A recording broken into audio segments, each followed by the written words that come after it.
see. Good evening. I'm Coulter Wonkite. I'm already into the 420, damn it. What are you doing? Good evening. I'm Coulter Wonkite. I'm already into the 420, damn it.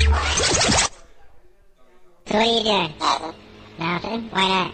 Trying to get on this Lifestyle Radio website. Sounds like a cool website. Yeah, it's alright. Oh, wait, I might have it. You might have it. You're listening to Lifestyle Radio. The opinions expressed during this show are those of the individual participants and do not necessarily reflect the opinions of their associated organizations or Lifestyle Radio. No, not at all, buddy. You're fine.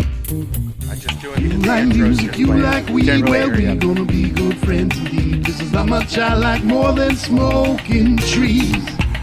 They'll make you dance the do-si-do and teach you how the chiba grows. Smoke a bowl on the 420 radio show.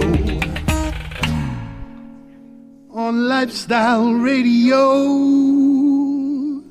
Sing it, people. Sing it.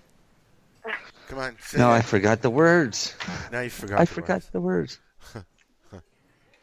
Yeah. Oh, the pause that refreshes. The pause that refreshes? Yep.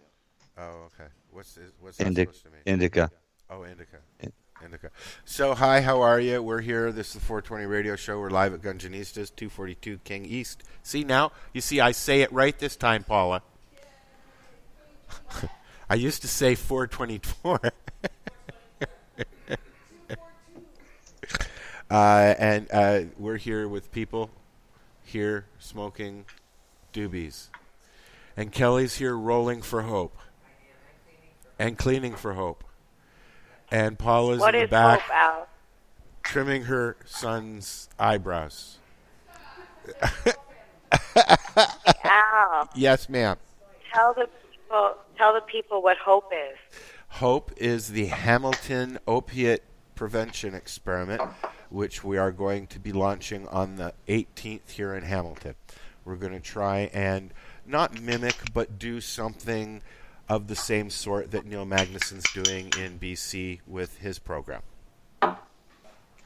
And I try think and that's great. we're going to try and actually have a program where somebody can register with us, and if they can't afford their medicine and they really want to try and get off the opiates, we're going to help them do that. So. That's awesome. Yep, and we've been taking donations at our markets here, and people are being very, very generous. Yep. Whoever's grinding, that's a super, super loud grinder. Dana. Man, it's not me. I need some very quiet scissors over here. Oh, it must be Marcel. No, wasn't me. I'm not grinding. Who's It's grinding? Darcy. Oh, it's Darcy. Nope, it definitely ain't me. So let me, since everybody's heard the voices, Mary Jane's here, Marcel's here, our regulars, and I'm Al, and we're here with Dana Larson, who is a very well-known Canadian activist, who I thoroughly enjoy listening to speak and talk to. All right, I'm here. Yeah, shut off your video, please, Mary Jane. Thank you. I think that's what did it. Yeah. All right, so we'll go back here. And we are back. This is the 420 Radio Show. We're going to try again. So, Dana Larson's here, and Darcy Pittman from Truro Herbal Company is here. He's a master grower that we like to talk to a lot. How you doing, guys? Good. Good. Darcy? It sounds like they're good and stoned. Good. Good. That's all your fault. It's all your fault, Marcel. Yeah, me. It's all Marcel's fault. So now that we've got everybody where they should be, Dana, what's new out your way? How have you been enjoying life since October 17th? Well, our dispensary's been getting busier, and then things are kind of getting into an interesting place right now. But legalization doesn't really feel much different than it did before for someone in Vancouver, where there's lots of shops to get cannabis anyways, and the police weren't really enforcing the law too strictly. So I don't think it feels kind of the same. But I mean, I know there's tons of problems, but it's also a wonderful change for our country to be doing, and I think it just really bodes well for the future of ending the war on cannabis all over the earth. I think we're setting a good precedent here in Canada, even though the details are pretty messed up. It's a start, anyways, eh? I think it's a big start, and I think people underestimate how much of a huge social change this is, and how many people are really terrified by this. And I wish they'd come out with an apology and really made legalization a lot better. And we still got a lot of work to do, but it's other countries around the world are looking at Canada and going, "Why don't we legalize here too?"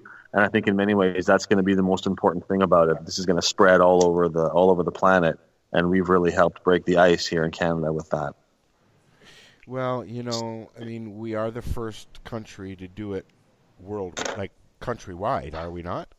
Uruguay has a legal system there too, but theirs is pretty restricted actually, and you're limited in how much you purchase, and you've got to be got to purchase from a pharmacy, and you got to be on a special list of like marijuana users, and so really? It's pretty. Yeah, I mean, it's better than prohibition, but it's got challenges there as well. It's not just a real open system either. Is it really $1 a gram there? But the thing is that's the typical price there. Like that it's not like it's super cheap for them. That's just kind of what cannabis costs. So yeah, it is definitely cheaper though. If you want to, I imagine the quality is probably a little lower than what we're used to as well. Although at least from the dispensaries, anyways. Are prices going down out there? They're going down here. Yeah, we've seen prices dropping over the last couple of years, really, and I think that's going to continue. And I mean, I think that's good in the long run. I think cannabis naturally should have a much lower price than it does now. If you love growing cannabis and you want to make money off it, that should be possible. You just got to grow more plants, than you used to. But I think there'll always be a place for expensive cannabis, just like there's places for really expensive cups of coffee or really expensive bottles of wine. But at the same time, I think there's also got to be a thing, just like with coffee and wine, where you can get it very cheaply if you want to do it at home or just get it at the store or whatever. And cannabis ultimately should be a much less expensive product. So I'd love to see that happen. I'm enjoying the prices here in Hamilton. They're getting down around the $4 mark and up. In some cases, not always. I think that buds do are going to be more expensive in that sense than other products because they do require like proper hand manicuring and a certain amount of special treatment. They're tricky to transfer and process. But I think, one day we're going to have our farmers growing high potency cannabis by the hundreds of hectares and then making great extracts. They may not be getting great buds that are perfect to smoke, but they'll be getting great extracts and being able to make those things. Like that might even happen next year with CBD. Because our hemp farmers are allowed to harvest and sell their CBD now. And that came in October, so it wouldn't affect this year. But for next year, there's going to be a lot of hemp farmers out there who, along with producing hemp seed, are going to be producing literally tons of CBD resin and be able to sell that for a price which to them is very high and for consumers is very low. And I think that's going to be a wonderful kind of a situation. I'm hoping that really works out. I bought a squisher and I can't wait to use it. Nice. The rosin. Yeah, I call them squishers. Mary Jane, what are prices like out your way? You go out to the reservation pretty much, eh? Maybe. I might have been out there earlier today, yeah. What are the prices so like out there now? For flour? Yeah. It varies. You can buy $50 quarters, all the way up to like $80, $90 quarters, but it depends on quality, THC. I guess it depends on a lot of things. But they sell like rosin, resin, edibles, topicals, tinctures, like all that stuff that the legal market is not selling right yet. But it's a legal market there. On the reservation, it's a legal market. Land, so they're somewhat protected. But I mean, you still have the issue of people going on and off the reserve because technically you're not supposed to be bringing it off the reserve. Yeah, just like cigarettes. Yeah. Yeah, possession of illicit cannabis is still against the law. So technically, I mean, we'll see how they enforce this stuff. But if you get pulled over with some cannabis that you bought at the wrong place, you could be charged with that. It's kind of hard to prove it sometimes where you bought it or how you accessed it, but it's a possibility anyway. Well, I mean, the smart thing would be, Dana, is for people to go out and get at least one shipment, and keep the bottle. That's the smart. There you thing go. to Yeah, do. I think a lot of people are going to do that. Yeah, I think so. I might even do it. And I mean, you are allowed to grow your own, and that's so after a few months, and you're allowed to share it with people. So my friend gave it to me out of his home grow is a perfectly legal reason to have cannabis too, right? So it becomes pretty difficult to enforce. But if you got it in like a bottle that you bought from a dispensary and it says, the location on it or something, that also makes it hard to defend, right? Most cops aren't going to enforce that kind of stuff, but some will, and definitely some areas the cops are going to be more aggressive in their enforcement than other areas. Well, I know that the Toronto police have asked that the public stop calling for 911 for marijuana calls. No, I think that there's going to be a lot of good things like that coming out of this. Yeah. And, like I said, if you're living in Vancouver or a city where they don't really enforce cannabis so much, it's easy to sort of to downplay how important this is going to be for a lot of people who do face trafficking charges just for having a few grams in their pocket or something. And it's going to make a lot of people's lives a lot easier. Well, see, something that's really interesting to me is the fact that, okay, our government says we can grow legally up to 4 plants. However, where do we get the seeds from? Like they said, we can only get it from legal sources. Well, see, this is where I'm getting, right? Because the government says we can only get them through a legal source, and right now the only person that I'm aware of that's selling legally, according to the government, is licensed producers, and that's only available to medical patients. So how would the recreational end user be able to purchase? You're absolutely right. Getting access to legal seeds is not possible right now. None of the government websites are selling them online.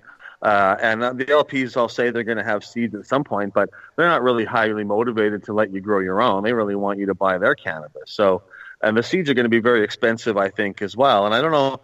I guess they can. I mean, how many seeds can they sell you at a time? Can they only sell you 4 at a time, or at the most 30? You can't possess more than 30 seeds at once because that's in public, because that's each seed equals 1 gram. But at the same time, most people are just going to get their seeds at a seed bank or from me or elsewhere or whatever, and just do it anyways. And it's absurd, though, to create these laws that they can't really enforce and that force people to have to break the law even when they want to comply with it. They just can't. Exactly. Are you going to do overgrow this year? Yeah, I mean, we did it for the last 3 years, and I didn't do a tour this year. I just gave out the seeds by mail, and I'm still thinking about it. But I'd like to do a national tour and give out seeds and talk about things. So I'm leaning that way. But we'll definitely do the seed giveaway either way. Well, we have a spot for you to come and do any kind of speeches you want here in Hamilton when you come through, buddy. Well, I appreciate that, and say that I can't announce anything yet, but I am leaning towards doing a tour probably in March and early April. Because I have a lot of you. Please, because I'd love to book you to come in. Well, there you go. Well, hopefully we can make that happen. I hope so. Let's move on to the wonderful subject of advertising. When you drive out of Toronto here, the billboards are crazy. You see Aurora is advertising on the big TV screens. A Tweed, of course, their high campaign. Are they being as blatant out there out west? Yeah, they're not really supposed to advertise either. They're supposed to advertise in a limited way. I was reading that there's a few different newspapers, like the National Post and a few other local papers, that were distributing free copies to schools for kids to read and I guess learn about stuff and use them in school projects. Yep. And they've all canceled that because they're going to be running ads in their newspapers for marijuana companies. And the kids aren't allowed to see those ads. That's right. And so students are going to be deprived of their free newspapers from these different, companies because of the cannabis ads. And it's such a bizarre thing when, they've had alcohol ads and everything else forever, and it doesn't make any sense. It's very strange. The restrictions they're putting on stuff. But yet, you can drive down. You can go to the exhibition. Or take your child down to Ontario Place And everywhere you go, high campaign everywhere. Tweed had, I went and saw Robert Plant during the summer, and Tweed had a booth in the center of where all the food is and stuff like that, where you come into the Ontario Place Budweiser stage, and they were all over the place. Tweed was. They actively soliciting down there, actively. Yeah, well, I guess I'm not sure if it's adults only and stuff. I guess they're allowed. That's my point. Ontario Place is not adults only. Neither. Well, a lot of them are pushing the rules too. They don't seem to get a lot of they can put pesticides in their product and they get just a wagged finger from Health Canada, but they don't really get any fines or charges or any kind of things like that. And I've been reading that they've been breaking the rules in terms of advertising and promotion in different ways. And Health Canada has been sort of chastising them, but there hasn't really been any enforcement or fines or any kind of punishments as far as I've heard. So it's... What I've been seeing mostly is idiots that are doing stupid things. If you treat it like alcohol, put it in your trunk, go for your drive, come, get out, and then medicate. It's a lot easier for everybody, I mean, there's been a few isolated charges and things, and we'll see how it all plays out. And I know there'll be lots of court challenges and things like that as well. Although one person, they were charged for what the police claimed was cannabis residue on their dashboard, and we had no cannabis. And that to me also, that's a bit much. I was in Victoria, and you don't know the details, but that doesn't seem like that's right. That charge should not stick. If you spilled alcohol somewhere in your car, shouldn't apply. That's ridiculous. Just because you smell alcohol or just because you smell cannabis doesn't mean you've been using it in the car. Well, that's what I'm saying. Yeah, I mean, maybe it's a reason for suspicion, but it's not. But finding cannabis residue, the person, that's not the same as possessing cannabis. However you feel about whether you should be allowed to possess cannabis while you're driving, like in an open way or not, residue doesn't count, right? So that should not be. So there's going to be police pushing their boundaries. But we hear about it, and it makes the news, and it's a big story, and hopefully we go to court and we fight some of this stuff, and over the coming months and years we find the parameters and establish what the rules really are, right? Because they put a lot of ridiculous rules in place that need to be fixed. There's a lot of laws. I mean, there's a lot of laws out there that are pretty serious laws that aren't used because they just can't be bothered. Like jaywalking. It's a pretty serious crime. And it is illegal. Can cause death. It can cause death. Sure, it can. Cannabis cannot. Up until the law changed on October 17th, bongs were illegal to sell, and so were grow books and that. These laws were still on the books, even though they were very rarely enforced, and usually only in a small town once in a while. But Quebec's actually passed these harsh censorship laws where you can't even sell a T-shirt or a book or a mug or anything with the word cannabis or 420 on it or anything like that. That kind of stuff is just extreme censorship and really just nonsensical. But that is definitely an area where it has gotten worse in Quebec anyways, since October 17th and before. I heard about that. I heard there were some stores that had to actually pull stock that was in the back of their store and that had been there for like 20 years. Yeah, they basically censored any promotion of cannabis in any way, and it's written in such a vague way that it depends who's enforcing it, right, and who's talking to you about it, because it just says you can't promote this. So it was a picture of Bob Marley. Is that promoting marijuana? Is the number 420 promoting marijuana? Well, it depends who you ask, right, and what the context is, and so. It's but a lot of places have just closed down or stopped doing it or are getting worried about it, and there's just no reason for anything like that. To increase censorship after legalization is really obviously it's backwards, right? It's not what we should be doing, and Quebec has always been pretty anti-cannabis as a government, even though I think there's a lot of cannabis users and weed smokers in Quebec, that's for sure. Well, the French don't smoke pot. Well, yeah, I think it's a Catholic kind of a culture thing that the Catholic Church and the Catholics have always been kind of against cannabis, and I think that culturally is why they want to pass these kind of harsh laws, and that there's that religious aspect. And even though most Quebecois, I don't think, go to church or are actively Catholic, I think certainly the government and their culture, I think, is still heavily influenced by that. And so that's why there's this wanting to crack down a level there. You know, I mean, I'm not a Quebecer, but that seems to be the impetus there. It's a kind of a remnant of their religious past. What do you have to say on the subject, Darcy? NSLC down this way, they have a list of cannabis words that you're not allowed to use, like joint. Really? Bong, 420, 710. There's a whole list of them. You know, they were quite chatty with me on Twitter before the 17th, up until I invited them on the show, and they stopped talking to me. Yeah, of course. Of course. So you could have 419, but not 420. So if a shirt said like it's 419, got a minute, would that be allowed, or is that like? That's good, Darcy. I've seen those kind of shirts, right? Dana. I thought maybe I maybe do a thing. Oh no, this isn't a marijuana. This is a Japanese maple leaf. I mean, how that kind of stuff.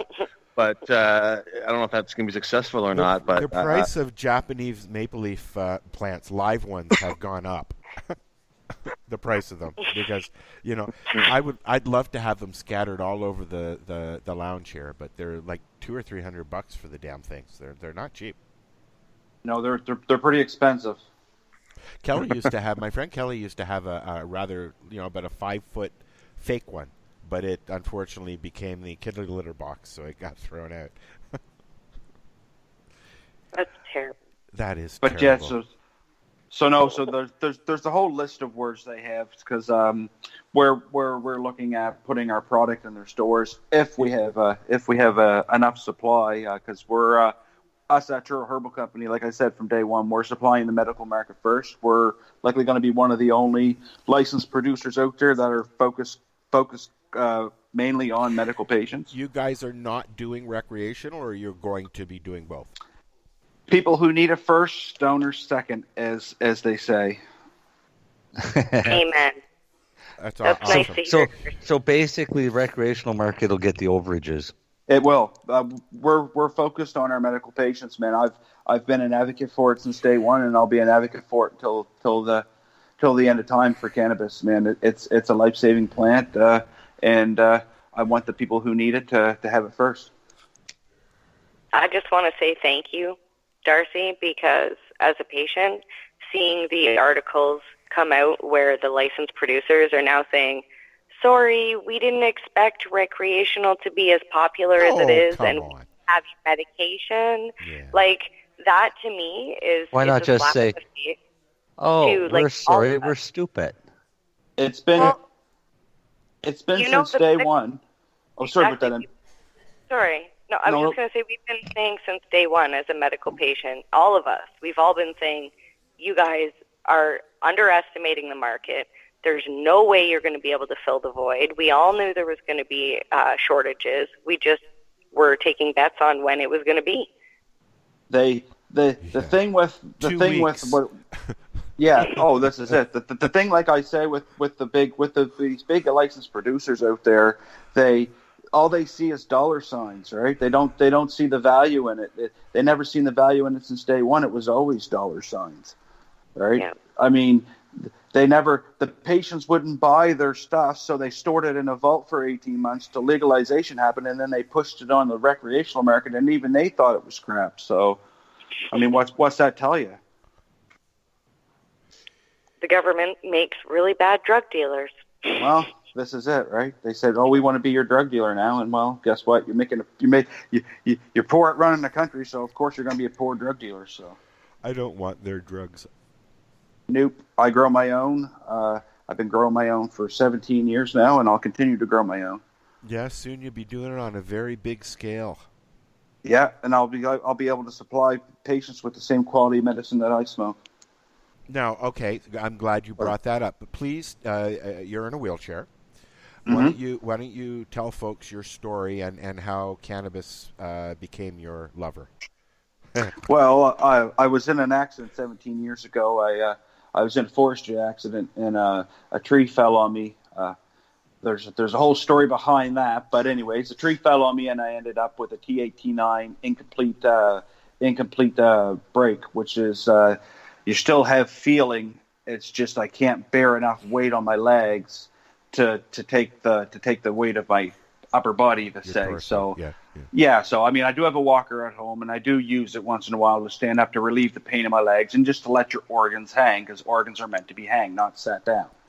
So in the process of all that, I ended up in the hospital for 4 months, and when I got out, they shoved 55 pills into me every day, just shoving them in like candy, and I just couldn't take it anymore. So one day I woke up, rolled up the biggest, fattest joint I could, and I bet you the thing weighed 5 grams because it had to.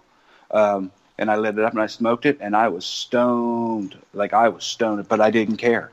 I didn't care about what was going on. I was happy. It changed my life. It was an eye-opening experience. Then the next day, I took all them pills and threw them in the garbage, and never touched one ever since. I don't even take a Tylenol. I don't take any medication. Infection pills when I got to, because sometimes where you're they classify me as a paraplegic, but I'm what they call an incomplete para. But anyways, you still get the usual UTI or some sort of a bug like that, and it's sometimes just natural things don't get rid of it, so you gotta take an antibiotic. That's the only pharmaceutical I put in my body. Wow. Everything else is cannabis. I eat it, I smoke it, I vape it, I rub it on as topical, I even shove it up my bum. So there you go. Ben for a friend. Yeah, Marcel suppositories are a godsend. Oh yes, I know. I tried them. So, like I said, I've been a big advocate for this plant ever since. I mean, I grew up around it my whole life, and it was never hid from me. It was never this is a bad thing, right? So I view alcohol as more of a bad thing than I do cannabis, because I see what it did to my family, and I see that a lot of them turn out to be alcoholics, and it's just not good. I see how quick it ended their life, right? So I don't touch alcohol. I have the odd glass of wine here and there, and that's about it. Cannabis all the way. Dana, how did you find cannabis? Oh, I just look in my hand, and there it is. So, I mean, I started smoking when I was in late high school, and I started learning about it around the same time, like grade 12, and I read The Emperor Wears No Clothes by Jack Herrera. That was a very influential book, and I just was always kind of politically minded, so I started writing letters to our Canadian politicians, and when I went to university, we started a club on campus to support legalization of drugs, and I met some cool people there. Chris Bennett, he wasn't at he was older and he was living on Vancouver Island, but he would come over and give talks, and I ended up working for Mark Emery when he came to Vancouver after I graduated from SFU, and I started doing Cannabis Culture magazine with him, and that was all about almost 30 years ago now. So you entered the rec market basically. I became a cannabis. Didn't really have any underlying medical needs specifically when I started using cannabis, but I just really loved it. I'd tried many other substances, and cannabis was the one that really stuck with me and was something that I really enjoyed and saw the value of. And the more I learned about it over the years, the more it just kind of propelled me in this direction. But I became an activist, pretty early on. My first thing when I was in high school, I would write letters to all the Canadian politicians about cannabis and the war on drugs, and keep all their answers in a binder and try to establish dialogue with these people. And we actually organized some of the first rallies in Vancouver. There's been rallies forever, but some of the first ones in like the late 80s and early 90s. There'd been kind of a lull there for a bit, and we were putting on events at the art gallery, and I've been to every single we got the 25th anniversary of 420 coming up next year. And you do that on the beach now, right? We do it at Sunset. It's actually it's like a grassy section, a park right next to the beach. And so it's partly on the beach and mainly on the grass area. And we get over 100,000 people, I think, coming out over the of the day. There's actually nothing else like it in the world. It is the freest place for cannabis on earth at that moment when we do 420, because there's nowhere else where you can have hundreds of booths.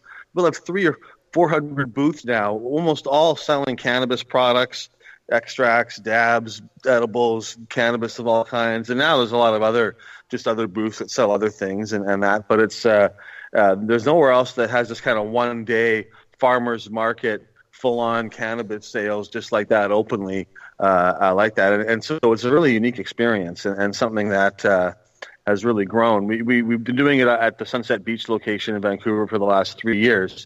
We used to do it downtown Vancouver around the art gallery, and it just got so busy there. We were taking over several downtown blocks and stretching out, causing a lot of traffic problems, and so we had to move it somewhere better. And although there's been some challenges with the park board getting things a friendly way, in terms of the event itself, it's really worked wonderfully at Sunset Beach. It's a beautiful location, and we really have a wonderful day. So it's incredibly unique.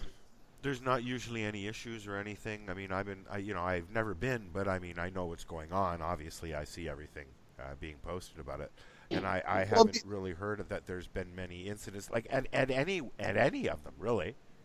No, the only issues are the asshole factor. Of course, there's always an asshole factor. But political issues, people complaining about it and that. But in terms of the event itself, there's no problems. The only issue has been that there was damage. It really rained. The first year we did it at Sunset Beach, it was dry and the grass was all fine. But the second year it rained a lot, and so it got muddy. And so they had to reseed the park. So they had to shut down that area and fence it off for a few weeks afterwards to reseed it. And it's not a heavily used park, but it was an inconvenience for people that want to hang out there, I guess, for that time. And so we felt bad about that. So this year we actually spent, I think, $30,000 on this special protectant material to lay down to protect the grass. And it worked really well. There was still some grass damage, but it was a lot less and a lot easier to fix. And the park wasn't really shut down very much. But that's the only issue. But in terms of the event itself, there's no conflicts, there's no issues. At the end of it, the police that are there, sorry, I just had to sneeze. At the end of it, the police that are there give us a handshake, and they have a wonderful time, and everything is very friendly with all the authorities involved. It's only really at the political level with some of the park board people on the commissioner and the park board commissioners who sometimes complain about us in the media. But and it's one of the biggest public events, and it's really grown very naturally with no corporate sponsors and no big push from anybody, just its own momentum of people who love cannabis. It's grown from a couple of dozen people in Victory Square 25 years ago to this massive 100,000 people, 300 booths, cultural festival it's become. So it's to me, it's just incredible. I hope that down the road that we're going to be able to enjoy the type of festivals that they do overseas, because they have some doozies out there, like in Nimbin, is that what it's called? I've been to the Nimbin Festival, and it's a wonderful event, but they sure have a hard time. The authorities there, the police. Oh yeah, the police pretty much encircle the town and stop everybody driving in and out for cannabis residue and stuff. And if you test, they have the swab test in Australia for driving on cannabis. The event is in the town. It's fine, but the cops, it's Nimbin depends on the year, and how things are going. Some years are better than others. But Nimbin is a very small little town with a pretty hardcore kind of old school hippie pro-cannabis thing going on, and a lot of people grow in the bush out there too in that area. But the cops, the cops are not friendly. Australian cops are hostile to their event. And I've been there. What about the Cannabis? Is that different? I think Spain's pretty cool. Yeah. I don't think there's any big problems in Spain like that. I think Spain's got a more open system. Although you still can't, you can't just go buy cannabis. I don't think quite as easily there as you can now. In theory, you can in Canada. If there's actually you can in Canada if you can get some. In theory, find somebody that's got some, right? Yeah. Spain is pretty open. Amsterdam is restricted too, actually, in a lot of ways. I smoked my first. In Amsterdam, the coffee shop can't have more than 500 grams. I smoked my first joint in a hash bar with my mom in the 60s in the red light district in Amsterdam. Yep. That's when Amsterdam was Amsterdam. Yeah. There's still a red light district. Yes. I'd like to go back before I'm gone. I think. What do you think? Are we ready for a pee break? Sure. Nobody's really cares. Yeah. Darcy, you okay? I do not need to urinate. But I do not need to urinate. All right. I'm just in babysitting the girls. Oh, okay. And also, I want to congratulate you, bud, because it's the first time we talked on your nuptials. Thank you. And we got some Bob Marley and the Wailers, and we'll be right back. This is the 420 Radio Show. We are live here at Gunjanistas in Hamilton, Ontario. Come on, push the button.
down the music.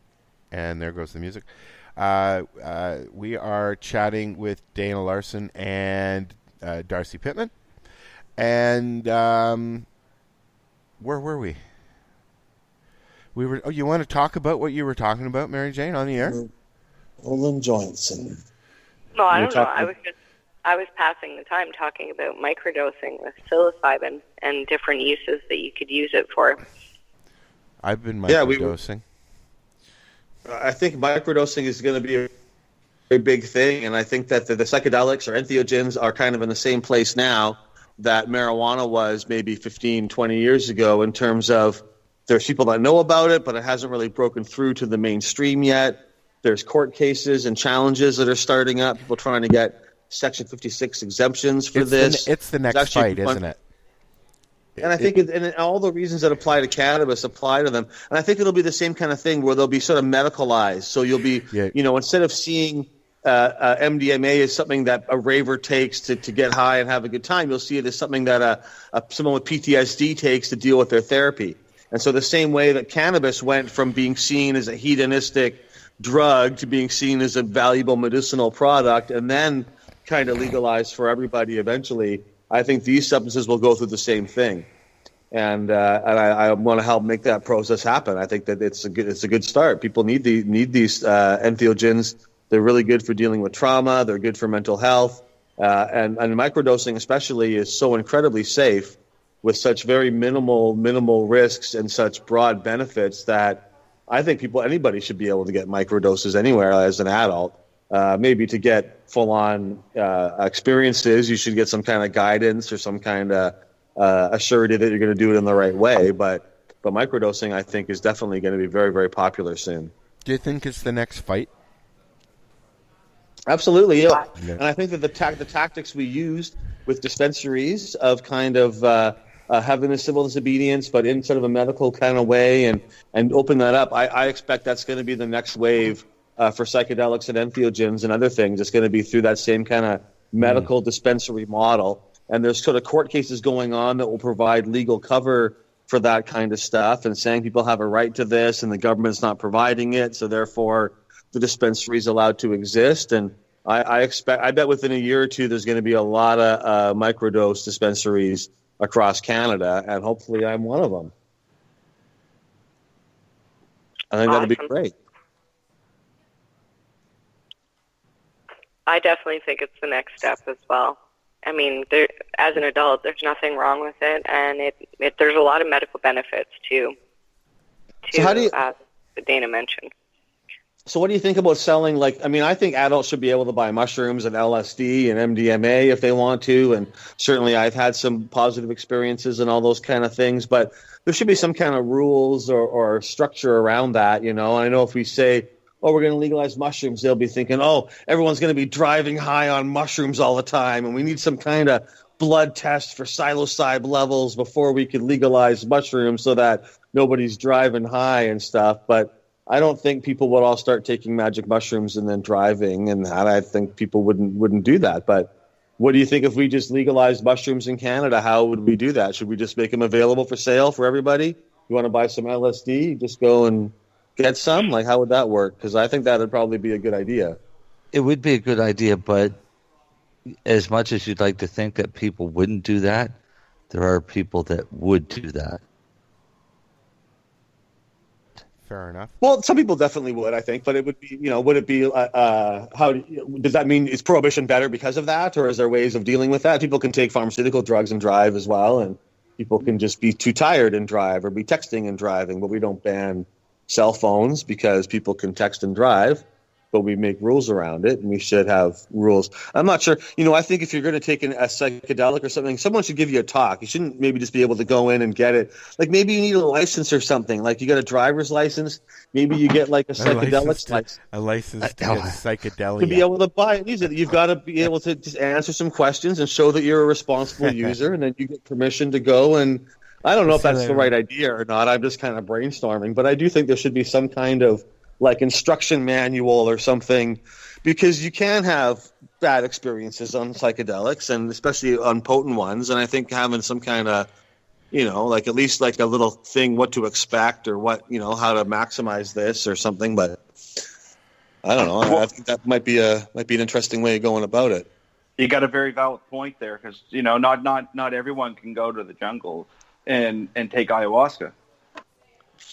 Yeah, like not a prohibition, but just a way, just to make sure that people know how to use it safely, or that you've passed some kind of. It could just be a written thing, or I don't know, just having somebody talk to you for a little bit about it before you take it, even, But I think that's wise. Just selling people powerful psychedelics without some kind of guidance is probably not a good idea, and that's how it's done now through prohibition, right? Or you just get something that you hope is. Well, it's usually you're doing it with somebody who's done it before.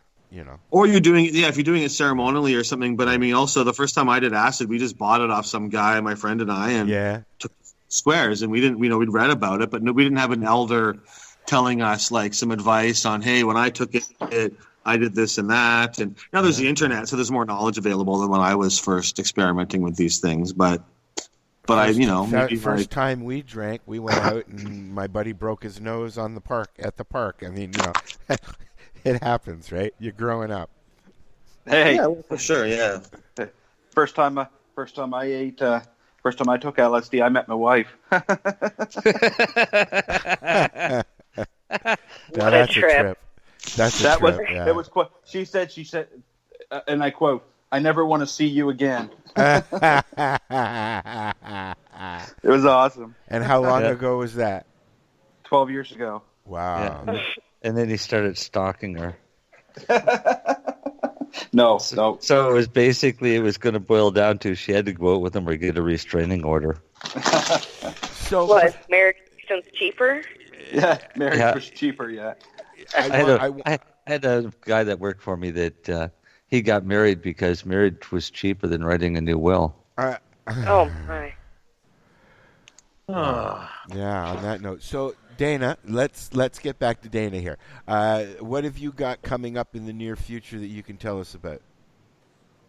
Well, I want to, I think, be part of that kind of entheogen microdosing thing, and I'm not quite sure how we're going to do it exactly, but I've been exploring that and trying to find ways to make those kind of things available or help others make it available. But I can't really get into details yet because things are still kind of sketchy. But I do think this is the next frontier, and I want to help be at the edge of that as much as possible, and make those kind of things happen. And I've also been writing books and working on my Podhead book things. I've been releasing new issues of the Harry Podhead and the Marijuana Stone comic book series. We're about to print issue 4, and I'm just going to plug our podheadbooks.com website where you can order my comics and books and stuff. But I'm trying to do more writing and get more creative cannabis-related books and comics out there, and hopefully we see more of those over the coming year too. We've got your Dr. Seuss book here.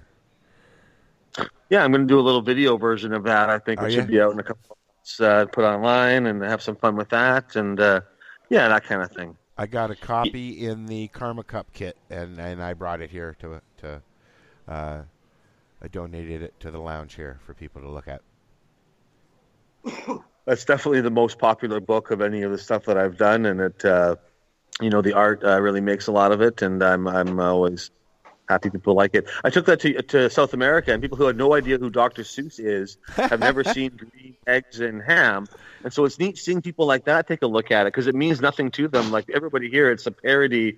What makes it interesting is the Dr. Seuss aspect. Someone has no idea who Dr. Seuss is, and they're reading it. That's just a different experience. I like seeing that reactions. If you look at your book side by side with the original, I mean, if you didn't know, do you know what I mean? Yeah. It's all fresh art, but he's definitely captured those characters and the Dr. Seuss style and everything really well. For sure. So we've talked about the mushrooms, we've talked about the cannabis, and what's on the new frontier? I mean, the stocks are going up and down like fucking roller coaster, right? Yeah, I mean, we'll see. We've been talking about our dispensaries. I'm not really keen on even trying to transition into the legal system or anything so much, but we'll see what happens. I guess I'm not really interested in selling like I didn't start selling cannabis so I could sell cannabis. I started to make it available for everybody, and it's kind of a means to an end. And so I'd rather try to focus on other entheogens and other plants. And for me, it's always been more than just cannabis is the world's greatest plant, but it's always been more than cannabis. It's about the whole war on drugs and the war on plants and coca leaves, opium poppies and mushrooms and cactus and all these different things. So I kind of want to broaden our focus and try to start talking about other substances and kind of expanding that. So we'll see how that takes shape. But I've been doing a lot of work like that, and I think it's going to come to fruition over the coming months. I'm enjoying watching what's going on. The war on drugs is so entrenched in our society, we don't really realize how deep it goes, and how much of our own thoughts and patterns are kind of shaped by this prohibition mentality, which is such a cultural aberration, I really think. And a lot of the culture doesn't really have anything to do with cannabis itself. I mean, it's about prohibition, a lot of it. It's about being an underclass and being oppressed, and watching out for cops and sort of anti-authoritarianism and stuff, I think. But there's a whole cannabis music culture that isn't about, it's about getting high and listening to the music. Yeah, but like there's that. I mean, it's really a lifestyle. It's not just a bunch of potheads anymore. Well, I think it's what we're seeing is the counterculture becoming the mainstream culture, and the cannabis culture ultimately becoming a mainstream thing, and it's going to change everything. And part of that is a loss in a way, because we value the homegrown aspect and the kind of the surreptitious and the being part of a group that kind of is in the know and having our certain thing. That's kind of fun and valuable, even though it also sucks to be oppressed in that too. And we're going to lose that because it's as it goes mainstream, it becomes everybody, and that secretness belonging to the secret society of stoners kind of, No, now we have the secret society of medical patients. Over. The medical patients will be the secret society. Yeah. Oh, yeah, I suppose. Because we still have edibles. As I suck back another salty chocolate ball. That's going to all change. It's all going to open up. It seems interminably slow to have to wait another year or longer, and for how slow they'll be. You have to get only one store open. But over time, there's going to be more. And within 5 years, there's going to be hundreds of stores all over the place, and there's going to be all kinds of legal products that are going to hopefully match the quality and certainly the variety of the current market. Like, it's going to come. It seems really slow looking at this end so it's another year. But, in 5 years, there's going to be, I hope anyways, a robust legal market with all of our quality concerns hopefully have been dealt with. I don't think it's going to happen in the next year or two, but it's going to happen in 5 years. That's what we want, right? Like, I don't know. It's hopefully. I think you're... Go ahead. No, I think you're only going to... I think Dana's right. The quality's going to come. It's just going to take some time. But I still think there's only going to be, say, 5, maybe 10% of the whole entire market will actually be that quality that we're all used to. Well, yeah, maybe. It depends on how things are licensed and regulated. And I said I don't think it's going to happen the way the laws are now. Certainly, it doesn't allow for that. But hopefully, over the coming years. I don't think it's going to get any more strict. I think what's in place now is only going to loosen up now over the coming years. I think they've all the provinces have kind of locked in their levels of prohibition that we're going to have to fight. But maybe take longer than 5 years. I don't know. But it's going to have to be much more open. And I think things are going to get less prohibitive over time and more access and the ability to grow to have micro growing and people growing on a really small scale. Which is what cannabis needs, right? It's hard to grow really high-quality cannabis in a mass scale. It really requires that kind of personal, hands-on level of that. There's also that's a good point, because there's a reason why these concentrate companies do small batches, right? Because they get a better quality out of it, right?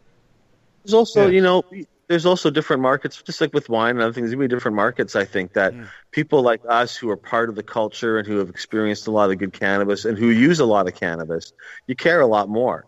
But for someone, there's a lot of people for whom just have a few puffs off a joint and they're good and they don't really care about the strain. They just want to get kind of high once in a while, right? Those people, I think, I mean, maybe that's even the bulk of cannabis users, but not the ones who are using most of the cannabis, right? There's a lot of very lightweight topers out there, but the people like us who are in it, I'm not going to buy crappy cannabis for $12 a gram or whatever or more because I can't afford that, and I've got great supply already. So that's right. They're going to have. I'm going to go out and get a $4 crappy gram. I'm not going to go spend $12 on a crappy gram.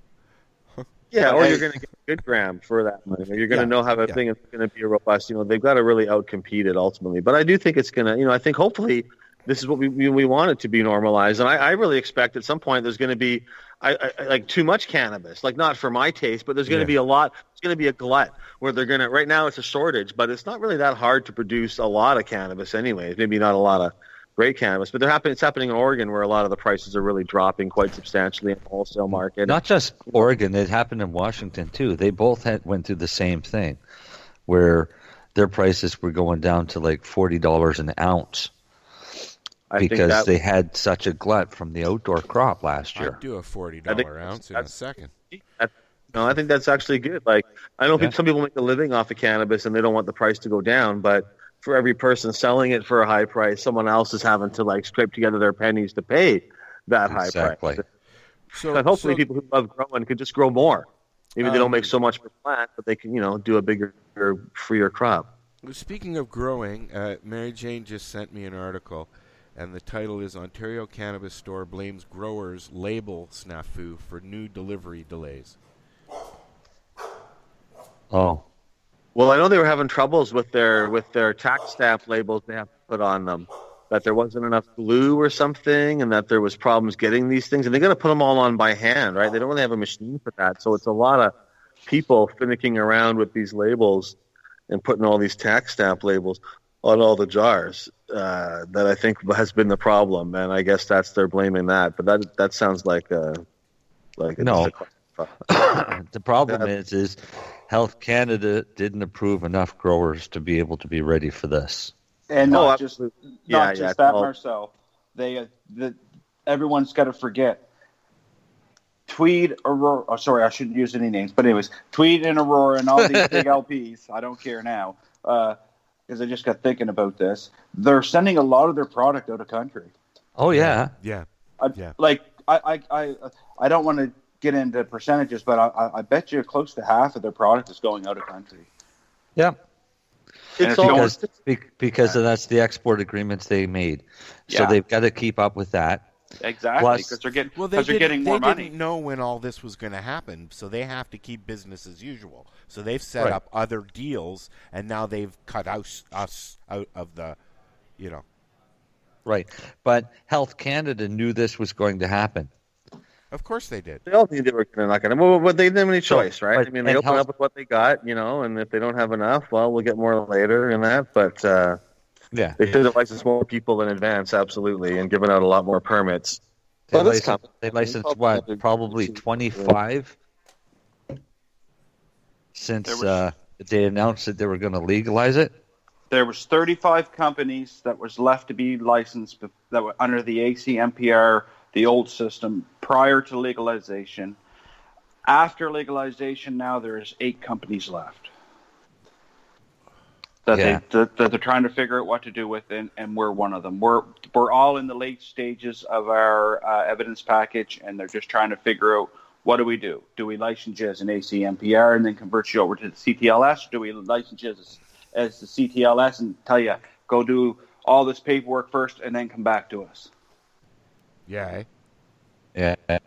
It's a lot. There's a lot of stuff behind the scenes that even I don't know that's going on, and it's ridiculous if you want my honest opinion, because you're holding up people like myself, who is just eager and ready and willing to get out there and start growing and start supplying medicine to these patients that need this product, and Health Canada is the one that's holding it up right now. Still. Yeah, still. Wow. We passed our evidence package in June, and we're still waiting for. We got 2 RFI returns, and now we're waiting for our what happened to our second one. Like, what are you doing? Yeah. It's like silence up there. It's like Silence of the Lambs up there. Like no one knows what's going on, and it's just nothing. You can't call and say, I need to talk to this person, because it just doesn't work that way. Because they'll answer the phone and go, bah. Yeah, well, this Pretty is much. This is it, right? Like they it's silence, Al. It really is. It's really frustrating. And how do I feel bad for is not just the patients, but these people who invested their money, 4 and 5 years ago and were promised to grow 2 years down the road, and now they're 5 years in saying, what the hell? Yeah. Right? Yeah. I mean, investing is a lucrative thing. I mean, you can lose your money. It's also a risk. You can lose it as quick as you can gain it. But when you're promised something, and these companies tell you, okay, it only takes 2 years, and now you're 5 years into it. There's definitely been bankruptcies and people losing because of this, and they make it very, there's a lot of money you got to spend up front, and you got to have your system all set up and ready to go, and then you sit there and you wait, and you're paying people, and you're paying rent, and you wait. And it's going to happen to dispensaries too, right? They want us to shut down and then get a permit and then reopen, but that shutting down process and waiting could be hopefully just a few days, or it could be months and months and years, and you're paying rent and you can't waiting for a permit, right? So there's a lot of Isn't that what happened to that grow in Abbotsford? Yeah, there was one in Abbotsford. They had to let it die because they couldn't get the licensing. They were all talking really big and everything, and then they ended up going bankrupt, and they all kind of started fighting with each other, and then they went bankrupt and collapsed down. Waiting for a license. If you don't have at least $1 million to start up one of these companies, it's $1 million. $1 million, like a you micro. Need a bit more than $1 million. Oh, for micro, for micro, you're going to need $1 million. Right now, to start a micro, if you don't have someone to back you that has at least $1 million, you might as well just rip the paperwork up and throw it in the garbage, because the security aspect of it is ridiculous. That's where they focus the most on. They don't care about how you grow it. They could care less about what you spray on it, as we all know, because they've been spraying these poisons. But it's your security aspect. They don't want someone being able to walk out of that facility with as much as a leaf in their pocket. Wow. Even though it's legal. Yeah, it's stupid. and then you're gonna there's another whole thing. You're leaving work from a cannabis facility. You're on your way home. You're going through a roadblock. You stink like pot. Are they gonna pull you over to the side and give you the third degree? I asked. Nope, we'll give all of our employees special cards for their cars. I asked Jack flat out. He was supposed to be on Ira's show with me, and he wasn't able to make it. So I asked him online a simple question: is the odor of cannabis enough to detain you or have you pulled over or whatever? And he said, it depends. I've been under arrest for possession of cannabis when I didn't have any cannabis, but I smelled like it, or they claimed I smelled like it. I got pulled over for not. It was during the Olympics time, and they said, we're just pulling you over because we can. I didn't actually do anything. And then they said, oh, you smell like cannabis. They want to search your car. And I said, you can't search my car. So they put me under arrest for possession of cannabis because they can't search your car based on the smell of cannabis. Yeah. But they can arrest you based on the smell of cannabis. And once you're under arrest, then they're allowed to search your car. So it's just their way of getting around the no smell rule or whatever, right? So they brought a dog. They couldn't find any cannabis in my car, and they let me go. It was an odd kind of thing. But I think that they have a lot of times they can just kind of do whatever they want when it comes to that. Another time, though, in Vancouver, I got pulled over for making a left turn where I wasn't supposed to do it at that time. And the cop said to me, oh, you smell like cannabis. You're probably just coming home from working at a dispensary, right? And I said, yep. And he said, all right. And then he just wrote me a ticket for the left turn I wasn't supposed to do. And then he didn't do anything about my cannabis smell. So, and I didn't look impaired, and I was driving fine or whatever, right? So a lot of it depends on the cop and how they're feeling at that moment as well, I think.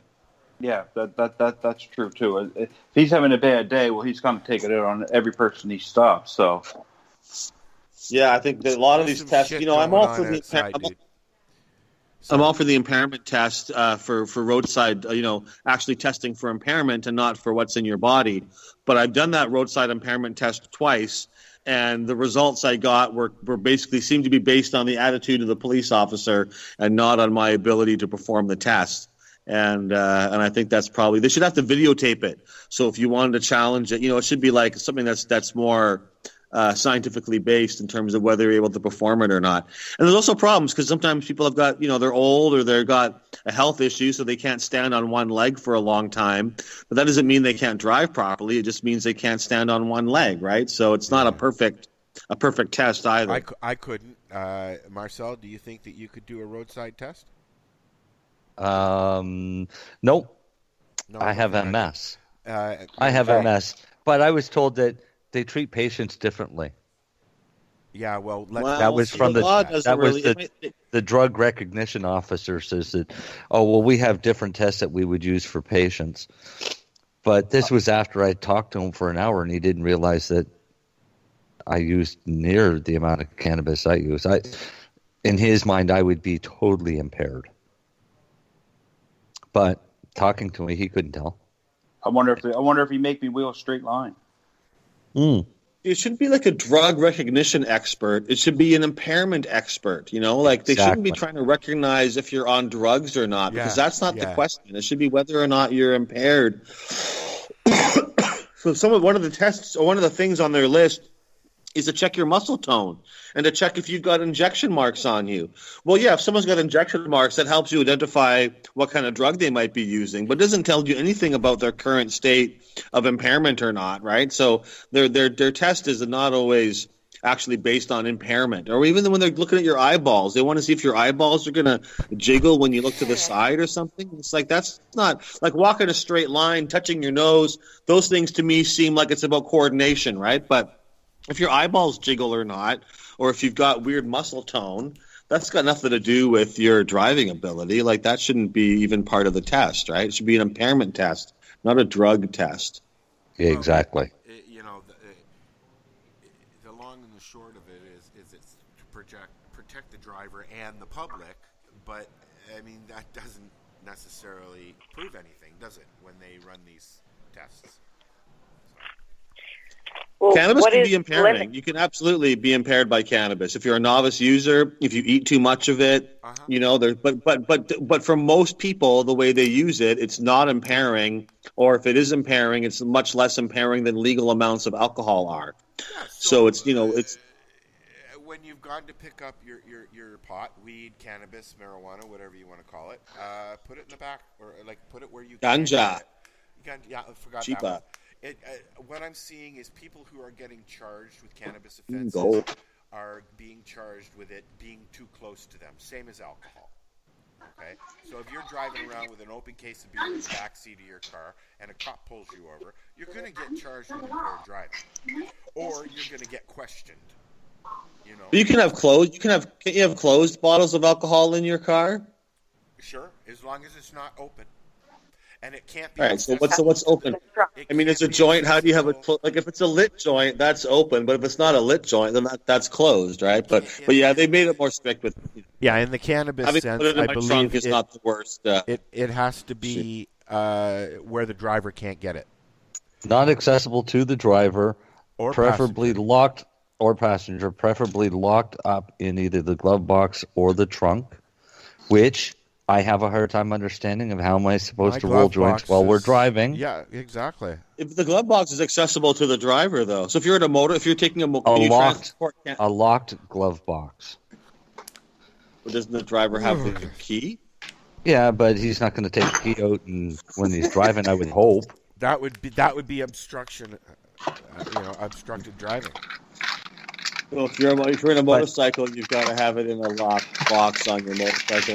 I mean, those rules are fine. I don't really care. Some of that stuff's too extreme, but that doesn't really matter. That's we can deal with that stuff later. Do they have signs up on the highways like they do here? Dana, they have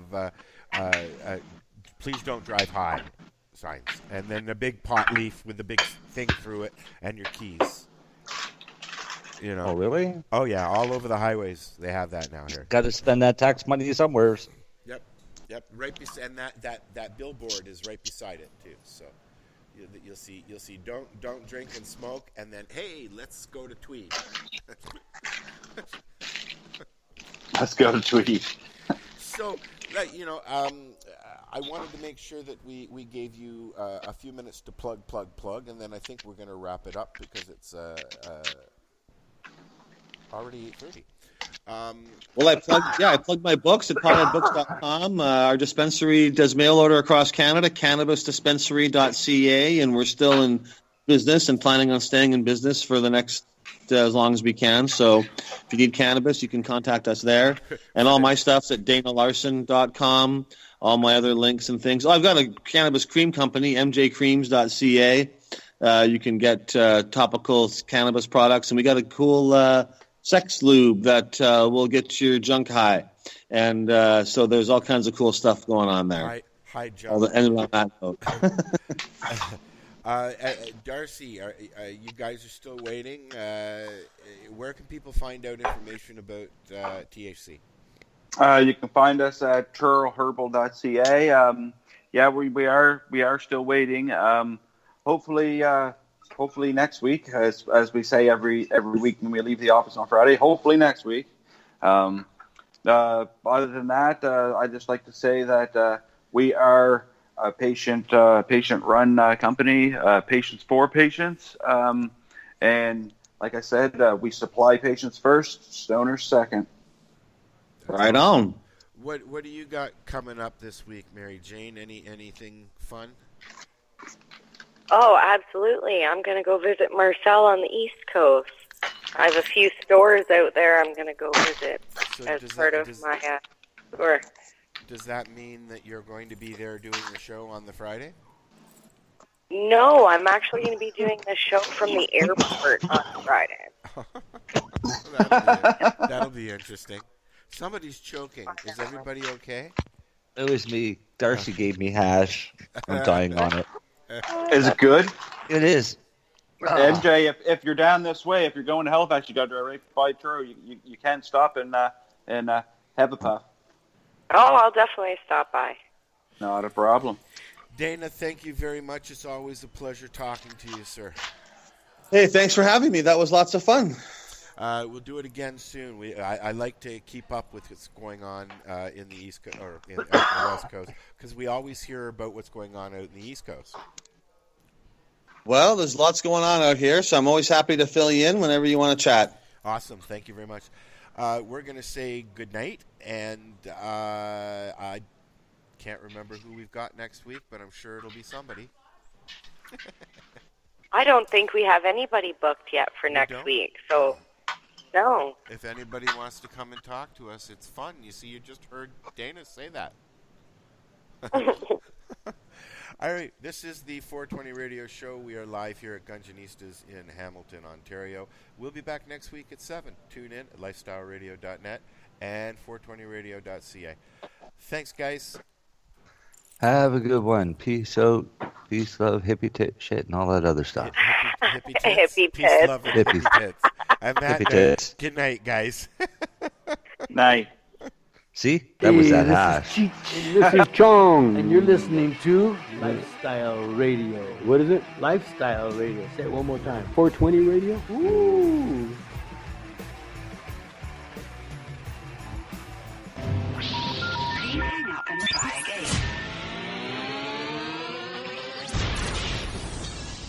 You're listening to Lifestyle Radio. So what are you doing? Nothing. Why not? Trying to get on this Lifestyle Radio website. Sounds like a cool website. Yeah, it's alright. Oh, I might have it. You might have it. You're listening to Lifestyle Radio. The opinions expressed during this show are those of the individual participants and do not necessarily reflect the opinions of their associated organizations or Lifestyle Radio.